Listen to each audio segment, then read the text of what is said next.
Welcome to the Phil Steele Plus tour for October the 19th. Yeah, we're up a day early. How about that?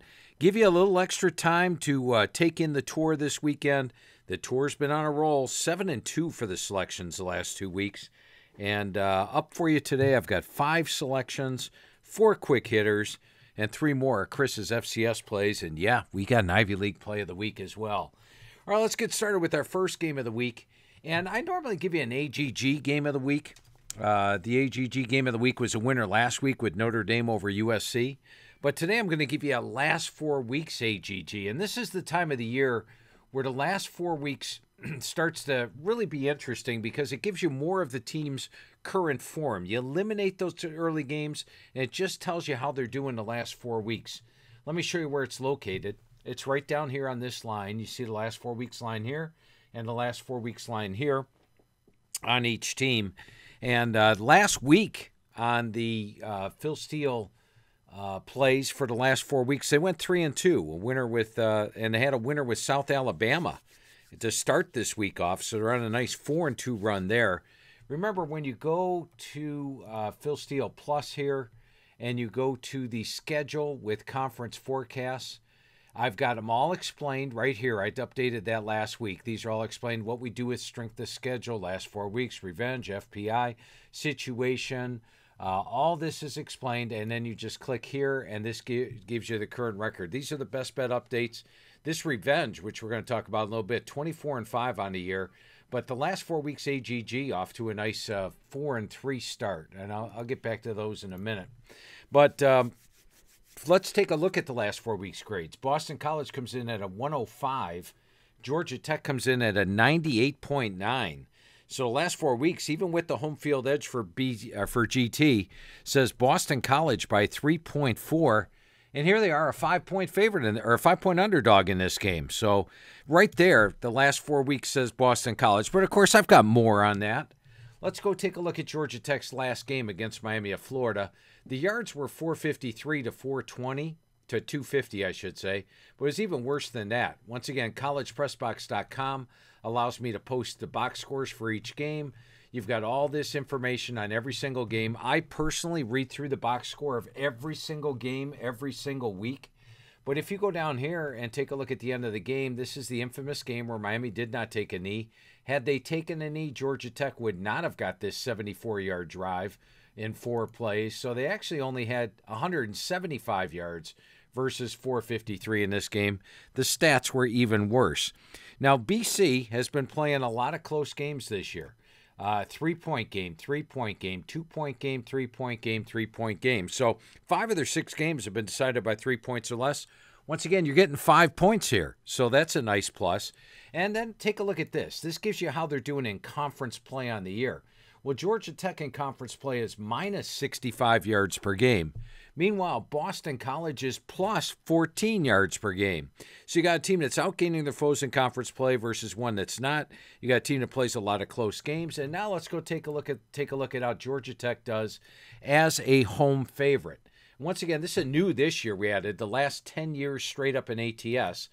And we're going to take a look here at home favorite. Georgia Tech 0-3, 1-3, 0-2-1. So that's 1-8-1 as a home favorite the last 4 years, 1-8-1, and I've got down 1-10-1.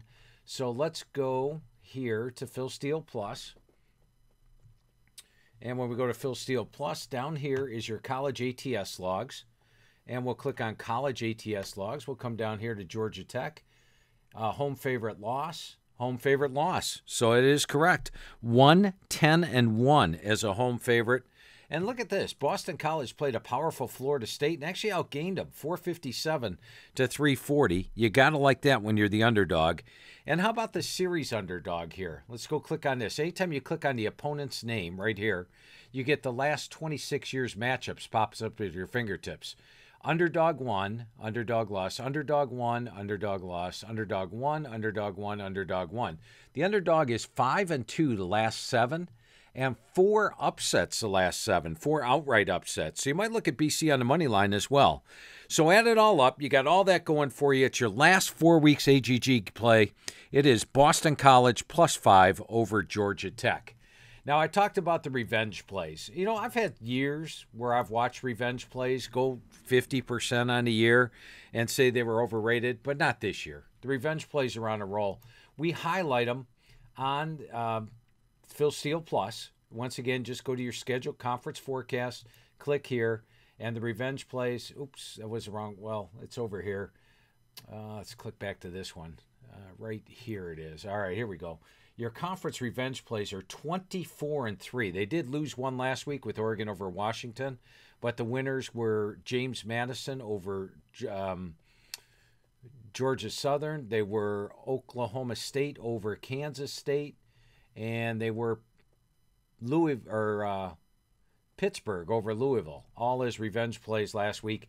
This week there are 5 revenge plays. I'm going to give one of them to you. Now, there's 2 different types of revenge there. I've got Revenge 3, Revenge 2. I'm going to explain Revenge 2 to you in a minute, but let's look at our Revenge 3 game of the week this week. And for this one, we are going to go to the team pages once again, FBS team pages. We're going to put Alabama on the right, and we are going to put Tennessee on the left. Tennessee's the visitor. I always put them on the left. Alabama's the home team. I always put them on the right. So in this game, it's, first of all, we realize that last year Tennessee beat Alabama at home 52-49. So it's a legitimate revenge game for Nick Saban. Once again, on the site, 24-5 for the revenge games this year, and Alabama's just one of the 5. Don't you want to know what the other 4 are? Check out Phil Steele Plus. Go to where I showed you. Look up who the other 4 revenge games. They're 24-5 this year. Now, Nick Saban has only lost 17 games and then faced that opponent again the next year.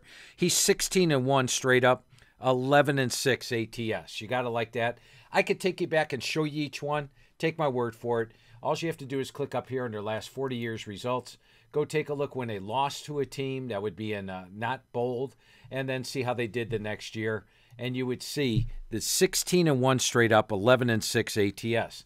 How about Nick Saban as a home favorite? Well, when we click here, you got your home favorite. And this is the same logs that we have in the magazine, except the magazine logs only take up this much. Here we give you the favorite by 3 or less, single digit, double digit, 20 or more. Same thing with dog, conference home favorite, conference favorite by 3 or less, single digit. We give you all these different categories, and they're at your fingertips each week. One thing I'm going to have Todd do in the upcoming weeks is put the coaches line in there like we do in the actual logs in the magazine. Makes it a lot easier when you're looking back and taking a look when each coach took over and what their record is. But you know Nick Saban's been there forever. He's definitely been there the last 10 years. And he's on a current run as a home favorite of 15-7-1. You could take these back to here. You got 9-3. You got 13-5-1. And add in this year, you got 15-7-1 as a home favorite. Let's take a look at Tennessee as an away dog.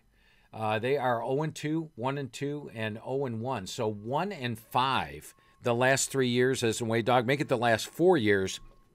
And they have not been an away dog this year yet. So you've got a strong home favorite against a poor away dog. You got Alabama, great in revenge, one of our big revenge plays, 24-5 this year. And Tennessee has struggled in their last 3 true road games. And I'm going to point this out. They played Florida and lost and didn't look good, did they, guys? I mean, they had 100 yards rushing. They got outplayed at the line of scrimmage by Florida. Now, last year they did beat Vanderbilt on the road, but Tennessee has a crowd edge there. That's not really a true road game. It's in state. Tennessee's actually got the crowd edge. They lost to South Carolina on the road. They lost to Georgia on the road. So they actually have lost their last 3 true road games. And for Bama, it's rare when they're a single-digit favorite like this week.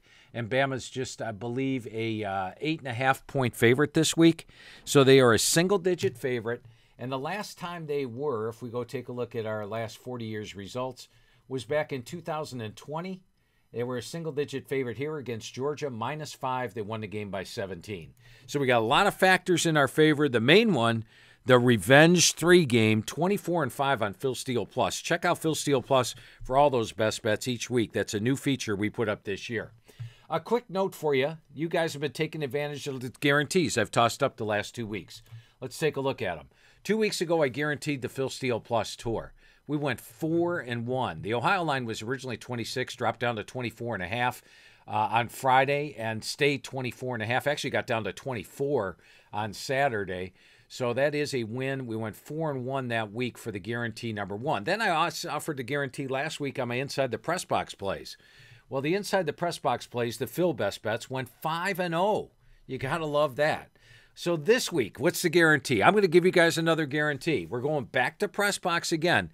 Now, I want to talk to you about my computer best bets.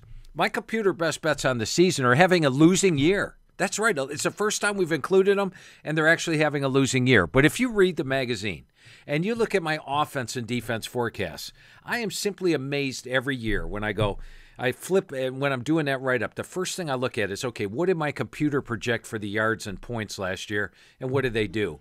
You'd be amazed, and it tells you that in each of those write-ups, how many times they come within 1 or 2 points of the final. They averaged, the computer called for 25 points per game, they averaged 26.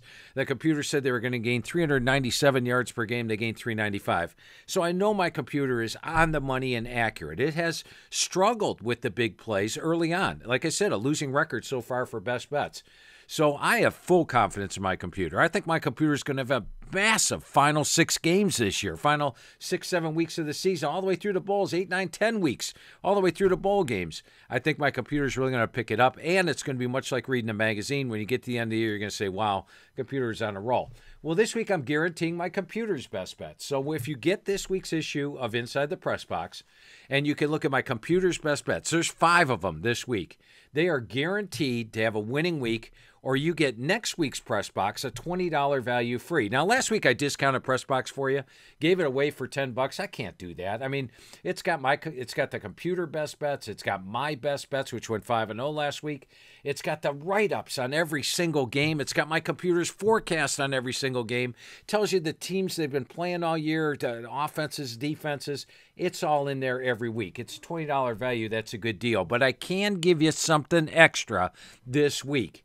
If you sign up for Inside the Press Box, I will give you 1 full week access to Phil Steele Plus. So you sign up for Press Box, you'll automatically be activated. The time you sign up, you will have Phil Steele Plus all the way through next Wednesday at midnight. Now, we update the stats for the games Sunday morning. Sunday morning, they're all updated for college. Your AGGs, the complete stats, plus minus, everything's updated right at that point. So you'll be able to handicap next week's games all the way through Wednesday. You'll have 7 full days of Phil Steele Plus access free. You get all the selections this week, and you get my computer best bets with a guarantee. They must have a winning week, or you get next week's free. Just go to philsteele.com. If you go to the store, we're going to click on it here, click on the home page. Hopefully this is okay. And we're going to click up here to the store.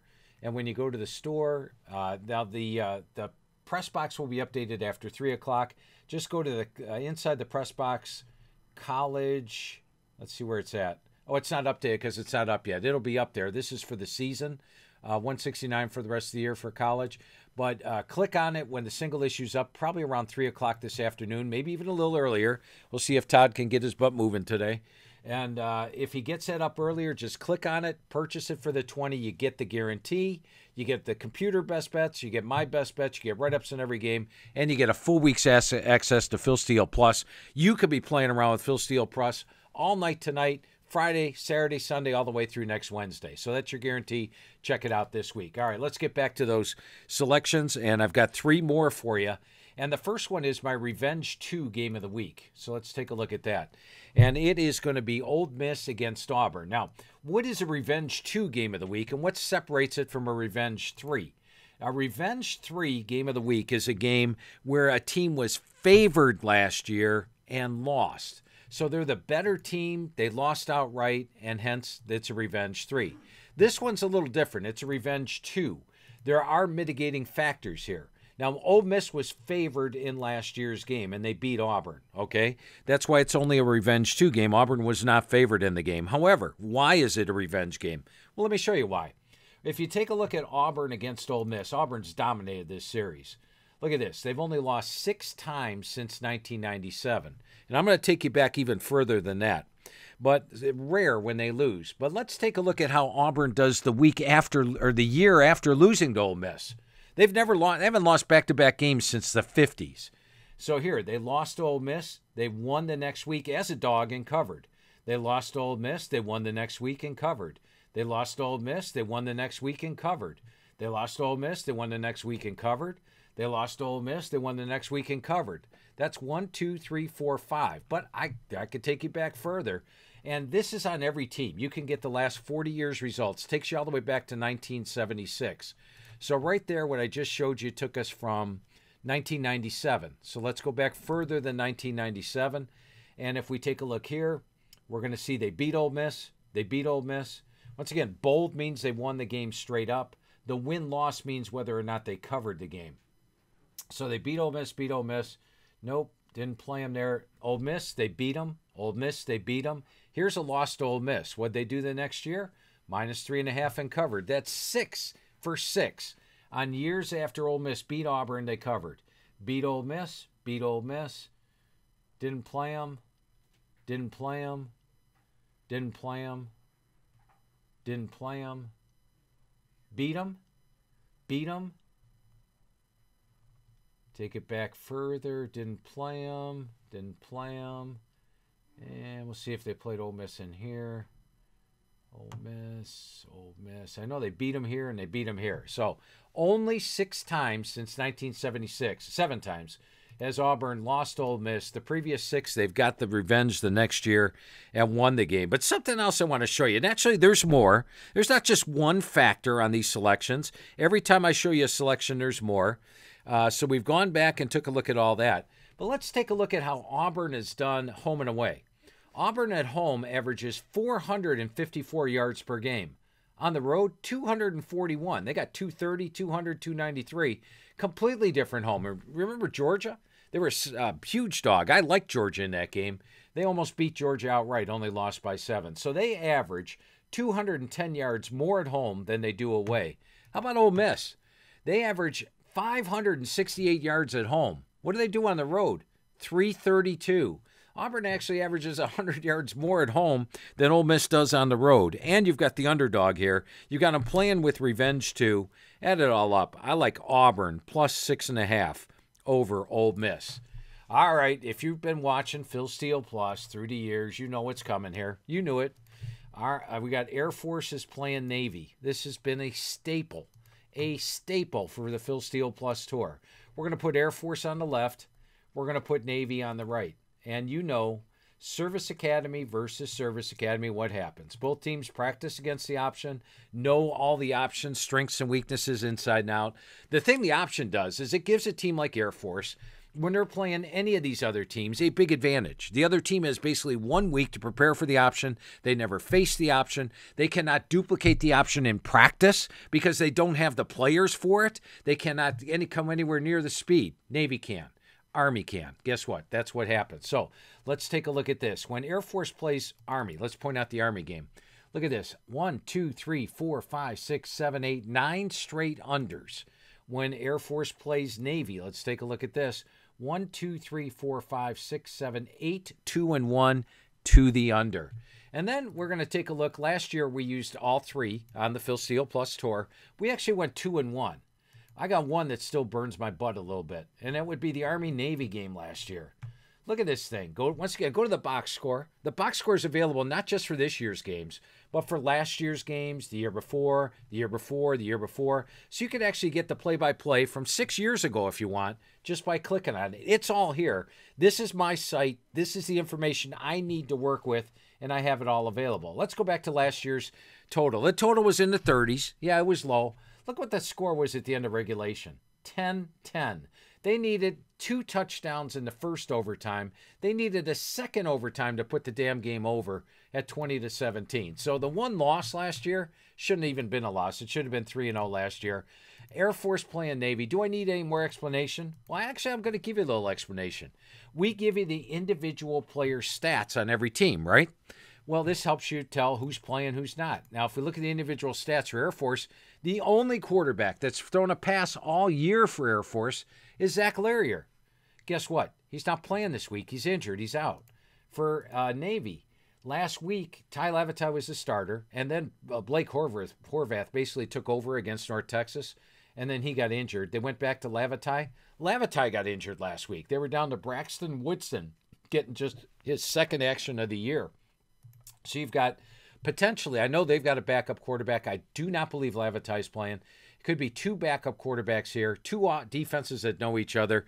What are we going to do? I'm going to go with what we've done on the Phil Steele Plus Tour for years. It's been a big factor in a huge winning record. Service Academy game under 34.5 in Air Force and Navy.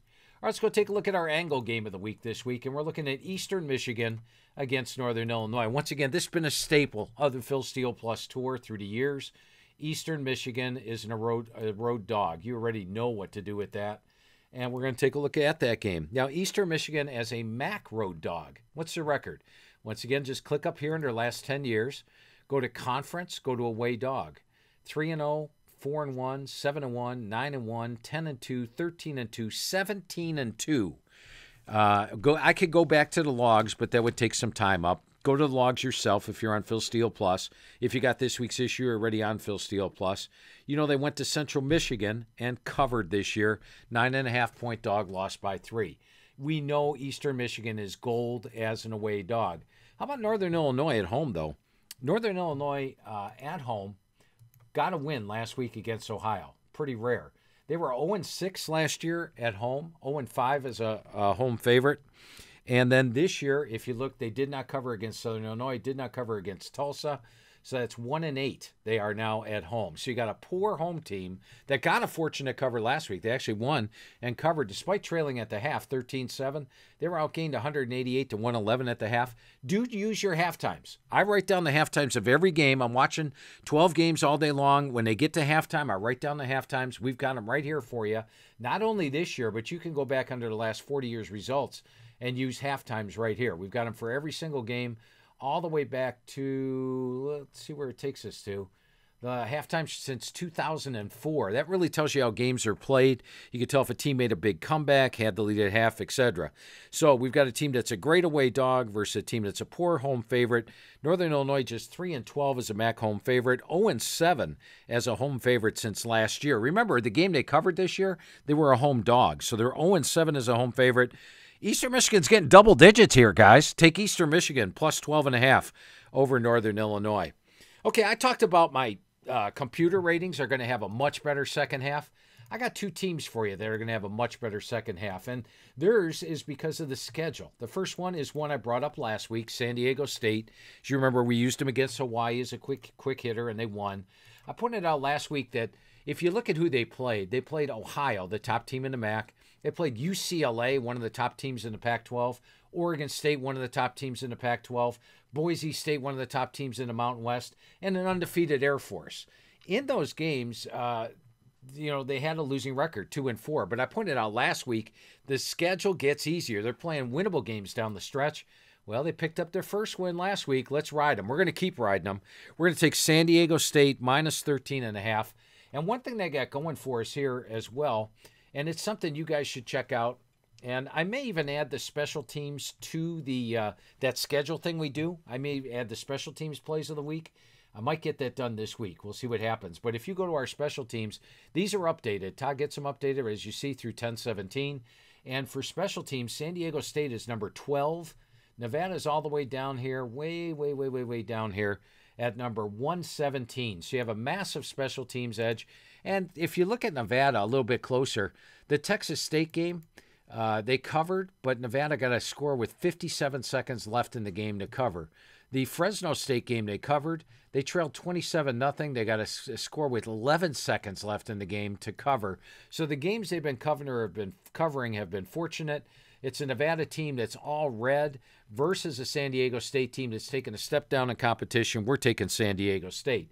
In the same vein, let's take a look at San Jose State, and they're taking on Utah State this week. When you look at San Jose State, who have they played this year? Same thing. They've taken on USC. Oh, okay. Oregon State. Okay. Toledo, maybe the top team in the MAC, along with Ohio. Air Force and Boise. All right, same type of schedule. Take a step down last week against New Mexico. It took them a while to get their feet going here. They trailed at the half 17-14. They obliterated New Mexico in the second half by a score of 38-7. They beat them 52-24. They had a huge yardage edge, 531 to 391.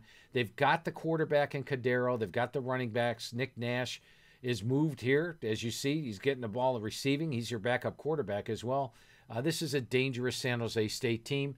Utah State did almost beat Fresno last week, but like the AGG leans with San Jose State, and this is a San Jose State team that I think is going to have a big second half of the year. So look for them to get past Hawaii, have a big second half of the year. Looking forward to that San Jose State-San Diego State matchup.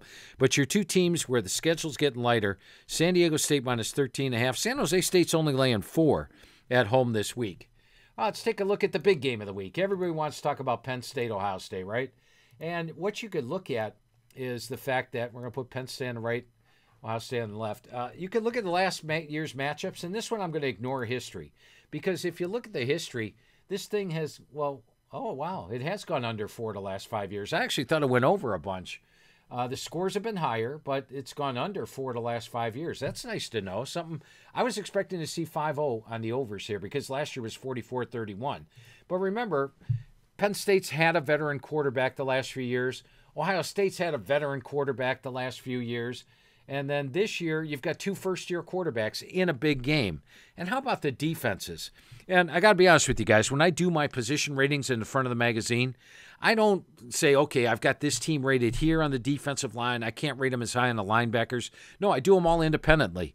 And I was a little shocked when I did the magazine and looked back after I sent the magazine to the press. Penn State actually had my number 3 rated defensive line, number 4 rated linebackers, and number 1 DBs. I'm scratching my head. I'm like, well, that means their defense is going to be better in Georgia this year, for crying out loud. I don't know what was I thinking? But guess what? Who's got the number 1 defense in the country? Penn State. They're allowing 194 yards per game and holding their opponents to 125 yards per game below their season average. That's number 1 in the country. Now, Ohio State's playing a lot better this year. Defensively, they're holding opponents to 112 yards per game below their season average. Last year was 54. That is number 5 in the country this year. Last year, they were only number 30 in the country in that category. So you've got 2 really good defenses here against 2 young quarterbacks. And another matchup to look at is Penn State gets after the quarterback. How about 27 sacks? This 17.1% is a massive number. You don't see that on these numbers. And guess what? Ohio State's weakness is the offensive line. They got 2 new tackles this year. They've struggled running the football. Look at this, 1.9, 3.9 the last 2 weeks. They're only averaging 3.5 yards per carry in conference play. Last year, they averaged 5.4 yards per carry. So you've got an offensive line that's struggling against a great Penn State defense. I think this could be a lower scoring game. The number is up there because you've got 2 offenses scoring points, but I think matchup-wise, this one screams under. I like under 48.5 in Penn State and Ohio State, especially playing conservative with 2 first-year starting quarterbacks in a massive game. All right, we're going to take a look at one more. We're going to take a look at Baylor and Cincinnati. And Baylor's in a good situation here because they're off a bye. I'll be honest, I had a best bet on Baylor over Texas Tech 2 weeks ago. They disappointed me. But look at the yards in that game. Baylor went for it on 4th down a whole bunch of times. They only were outgained 366 to 341, so they weren't as bad as the final score. It's not like they got obliterated in that game. They did lose 39-14. They just got stopped on downs a whole bunch of times. And 2 years ago, they went for it on 4th down a bunch and made themselves all the way to a January 1 bowl game. Dave Aranda, an entire off week to get ready for this. He had a bye. This was a bye on a short week, though. But the last time he had a full week's bye was Texas, and they beat them 31-24. That was an upset, and that was the big 2021. And that was 2021. They didn't even have a great year that year. Let's see what they did in 2021. They did have a great year, and that's the year they upset Texas. So now, good off a bye. You've got a guy who is 9-3 as a conference away dog, or Baylor's 9-3 as a conference away dog. Look at it here: 3-1, 4-2, 6-3. 7-3, 8-3, and guess what? They upset UCF this year. 9-3 is a conference away dog. And when they are a conference away dog, if you go back and take a look, they have pulled upsets 5 of the last 6. So the last 6 times they've been a conference away dog, they pulled the outright upset. Now let's take a look at Cincinnati and how they do in conference play. Last year, 1-7 in conference play. This year, they've had 3 conference games: 0-1, 0-2, 0-3. They are 1-10 in conference games. So you got a poor conference team against a great conference away dog that pulls upsets as a conference away dog off a bye versus a Cincinnati team. I had Iowa State as a best bet last week. Iowa State dominated this game. Cincinnati took their first drive, I believe it was, for a touchdown right here. They went 75 yards on their first drive for a touchdown. After that, nada. They had 140 yards the rest of the game. Iowa State dominated in a 30-10 win. I'm going to take Baylor plus 3.5 over Cincinnati as your third quick hitter. All right, it's Chris's time to shine. Let's go to the FCS, see what he's come up with this week. Now, Chris went 1-2 last week. What the heck is up with that, Chris? He did win his Ivy League Play of the Week. You got to love that. And he came up with a red-green for me. You guys know I love red-green games.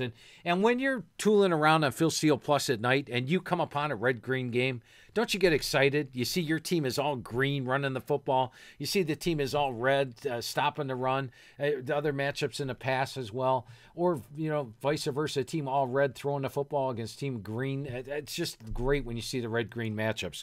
Well, we got one for you out of the box here. It's Incarnate Word is taking on... Who are they taking on here? They're taking on McNeese State. I didn't even write McNeese State down on my sheet. All right, let's go to the FCS. By the way, we have the FCS magazine. It's out there and available. We got complete write-ups on every team. It's just $25. I might discount that this week. Hey, Todd, this week we're going to discount the FCS magazine. We're into the season. We're going to give it for half off.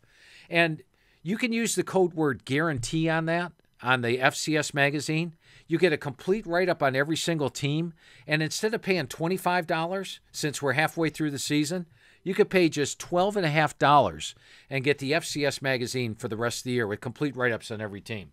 So type in the code word guarantee when you go to purchase the FCS magazine. Get it for $12.50. Use it all the way through the FCS playoffs. You'll love it. My way of saying thanks for taking the Phil Steele Plus tour with me. All right, let's take a look at McNeese State here. And with McNeese State, we got a red-green game, guys. Look at this. Look at the yards they give up running the football, 234, 5.4. They have trouble throwing the football. They give up a lot of sacks. They can't run the football. This team's all green. They run the ball for 4.6. They hit 65% of their passes. They stop the run. They give up 55% passing. I like that. You got a red-green matchup here, but it goes a little bit further. Both teams recently took on Texas A&M Commerce. This team here, Incarnate Word, beat them 28-11. They had a 245-yard edge. They just played Texas A&M Commerce in the last week as well. They lost to them 41-10. They were minus 190 yards in the game. That alone screams take Incarnate Word minus, I believe it's 18. Yeah, minus 18 in this game. So you've got you got a red-green game for starters. And let me see if we got anything else on this one to throw out to you. Currently ranked. Oh, by the way, if you look at their opponents that McNeese has played, they have not played a single ranked foe yet. They did play Florida, but not a single ranked foe yet. Incarnate Word, number 5 in the country. So you've got a step up in talent. You've got my computer says Incarnate Word by 32. The average game grade says by 25. We like Incarnate Word minus 18 over McNeese State. The one that Chris had at the top was actually Monmouth against Elon. So let's take a look at that one this week. We're going to put Monmouth on the left, and we're going to take Elon on the right. Now, once again, I don't follow FCS football each week, but all I have to do is click on this team page, and I'm an expert. And if I read the magazine, expert as well. Remember, guarantee gets it to you for half off. All right, let's take a look at Monmouth against Elon. Monmouth's wins this year have been by 19, 42, and 51 points. Their 3 losses all against pretty good teams. Meanwhile, and their running back here, Jaden Sheardon. Now, last year, Jaden Sheardon rushed for 1,635 yards. Let's go look under the individual player stats. We don't just have the individual player stats updated for FBS. We have them updated for FCS. Sheardon got off to a decent start to the year, but really got going last week, 276 yards against Hampton. So we've got ourselves an elite running back. Look at this. They, in their last 4 games, I'm not going to include the Campbell game, 35. They're giving up 247 yards per game, 5.7, and that includes this game. Just look what they've given up the last 3 weeks, 5.8, 8.6, 7.0. I love that matchup advantage. We're going to be able to run the football all day against Elon. Sheardon, 200 yards. I'm going to go with over in that one. Elon's 3-4, and their losses have pretty much been by double digits. They've lost by 20. They did lose by 7. They lost by 11 here and 21. And Villanova last week beat them down 21-0. They were outgained in that game 476-99. So they are not in good current form. These guys are in good current form. You've got a very good Monmouth team, or an under-the-radar Monmouth team, which has a capable QB. Our quarterback's hitting 63% with a 12-3 ratio. Their quarterback is hitting 59% with a 7-4 ratio. And Downing, if you take a look at the individual player stats, Downing didn't even play last week. They went with Justin Allen, who hit 4 of 11 for 40 yards. Once again, you've got individual player stats for every FCS team at your fingertips. Purchase this week's Inside Press Box. You have this access for a full week to my Phil Steele Plus. So add it all up. The AGG and Power Plays both say Monmouth by 7. They're only laying 2.5 here. We're going to take Monmouth -7 or -2.5 over Elon this week. All right, it's that Ivy League play of the week. Chris won it last week. Remember, Chris writes the Ivy League forecasts for the magazine. Spent a lot of time. He's written them every year for the last 5-6 years. He's written those write-ups, so do check out his Ivy League write-ups. But we got Dartmouth, and I believe Dartmouth is at home this week. Dartmouth is at home against Columbia. Now, you look at this game and you think you got 2 and 3 teams, which you do. But one of them is in a much better situation. Chris pointed out that that Dartmouth is a plus 6.0 stock market. Yes, we have a stock market article in the FCS magazine. Why is that? Well, 2 years ago, this team was 9-1 in the Ivy. Now, last year, a lot of injuries. They played 80 different players last year, had a lot of tough luck. This year, they're more back to current form. They've lost some close games. But look at this. They lost to Colgate, but outgained them by 91 yards. They lost to Yale, but outgained them by 93 yards. They lost to New Hampshire and outgained them by 40 yards. So all 3 losses, they outgained their opponent this year. They're 2 and 3, and they did beat Penn. Columbia did lose to Penn and was outgained by 178 yards last week. So you've got a Dartmouth team that's under the radar, and they are plus 52 yards per game on the season. Meanwhile, Columbia is minus 42 yards on the season. Now, this one's priced like the 2 teams are even, but they're not. Look at the AGG. Dartmouth 65.9, Columbia 57.4. That screams Dartmouth there. It's got Dartmouth by 10, and my computer's got Dartmouth by 9. They're only laying a field goal. That makes it the Ivy League play of the week. We're going with Dartmouth -3 over Columbia as Chris's Ivy League play of the week. Well, we had a full card for you today. 5 selections, 4 quick hitters, 3 FCS games. Let's hope that the Phil Steele Plus Tour keeps on a roll. Nice last couple of weeks.